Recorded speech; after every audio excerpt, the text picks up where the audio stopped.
முடக்குவீங்க?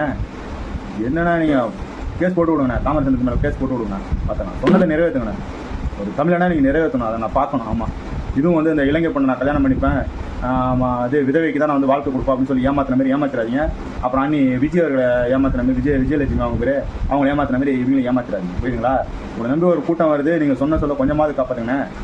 என்னண்ணா நீங்கள் அப்புறம் வந்து தமிழ் தேசியம் பேசுகிறீங்க, ஆனால் நீங்கள் போய் நேக்கா உங்கள் பிள்ளைய போய் இங்கிலீஷ் மீடியத்தில் படிக்க வச்சுக்கோங்கண்ணே. என்னண்ணா நீங்கள் பேசுகிற தமிழ் தேசிய கொள்கை உங்களுக்கே நீங்களே இப்போ ஃபாலோ பண்ணணும்னா அப்படின்னா எப்படி நாங்களாம் ஃபாலோ பண்ணுறது? கேட்டால் தமிழ் வழியில் இங்கே ஒழுங்கான ஸ்கூலே இல்லை அப்படிங்கிறீங்க. ஏன்னா நீங்களாம் இப்போ எங்கன்னா படிச்சிங்க? நீங்கள் அமெரிக்காலேயோ இல்லை ஜப்பான்லேயோ படிச்சுட்டு எனக்கு வந்து தமிழ் அப்படி பேசுகிறீங்க, நல்லா பேசுகிறீங்க. உங்களை போல் தமிழ் பேசுகிறதுக்கு ஆளே இல்லையாண்ணே. நீங்கள் எங்கே படிச்சிங்க? ஜப்பானில் படிச்சிங்களா இல்லை அமெரிக்காவில் படிச்சிங்களா? என்னென்ன நீங்கள் பொய் சொல்லலாண்ணா, ஒரு அளவுக்கு தான் சொல்லலாம். ஆனால் ஏக்கர் கணக்கில் பொய்ய சொல்லக்கூடாதுண்ணா. ஆனால் அதையும் நம்பி ஒரு கூட்டம் கை தட்டாங்கண்ணா, அதுதானே உங்களுக்கு பலமே. நன்றிண்ணா, வணக்கண்ணா.